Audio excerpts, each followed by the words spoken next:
Hey guys, welcome back. It's Greg Barton here again. Gonna put your franchise on steroids, get you guys to the next level.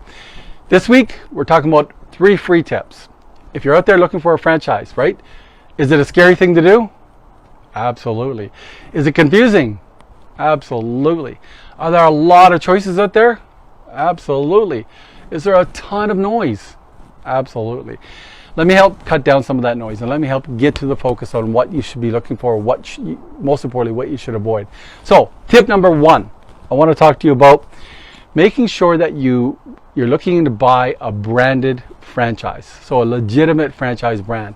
So, there's different classes of franchises. We don't need to get into those today. There's class A, B, and C, but really what I want to talk about is the unrated or the not established franchise. These are franchises that are basically wannabe franchise brands. They got a great idea. Maybe they got some great products. Maybe got a great service. Hey, maybe it's the best food you've ever tasted. But it's not quite a brand yet. It's not quite there. It's important that you avoid these franchises. How do you tell them right away? Well, make sure that basically the franchise brand that you're looking at has at least 10 locations. If it doesn't quite have 10 locations, that's a good key indicator. Look, there's a lot more in my book and on the online courses about this, but ultimately, that's tip number 1 is avoid the not established brand. So it's just too much work, it's too much hard work to be the pioneer. You don't want to be that guy. You want to be that guy who buys a brand and gets instant sales. That's what you're looking for. Tip number 2, what we're looking here for, guys, is what I call my trademark 10-20 rule. What is the 10-20 rule? Sounds complicated. It's not. You can do it. 10 basically means you need to make sure that whatever you're getting into, whatever franchise brand you're getting into, in your first full year sales, you should expect 10% profit margin. That's not a lot.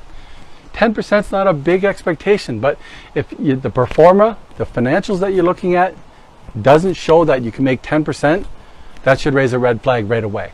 Number 2, we call it the 20. So the 20 is on the financials, you should not be paying any more than 20% of your total revenue for rent, royalty, and advertising. So rent is basically what you're paying for your premise. Royalty is what you pay to the franchisor for the right to use their brand. And the advertising is the advertising levy that, the franchise is charging for you. Generally, it could be 3-4% for this, 4% for that, 5% for the other one, but the total should not go more than basically 20% for those 3 categories. That's the 10-20 rule in a nutshell. Again, there's more of it in my book and more on the online courses, but that's the nutshell about the 10-20 rule. Rule number 3, how to evaluate a brand value. So up front, they're going to ask you for a great big franchise fee. The franchise fee is non-refundable. You don't get it back no matter what you do. Could be $10,000, could be $25,000, could be $50,000. You've got to make sure that franchise fee has got to pay back in terms of sales 10 times what that franchise fee is. What does that mean? Well, if you're paying a $50,000 franchise fee, that should deliver instant sales to your brand of $500,000. That's 10 times. If you're paying a $25,000 franchise fee, that should deliver $250,000 in additional sales.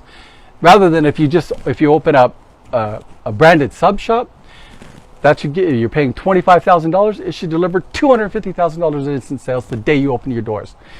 If you open Joe's sub shop, well, then you get nothing. That's the basic about making sure that you do the brand value and you estimate the brand value correctly. So those are my top 3 tips, guys. Think about those if you're shopping around. Go to my website, take a look. There's some great checklists there for you to take a look at. And hey, we'll see you next week for the next tip. Bye for now.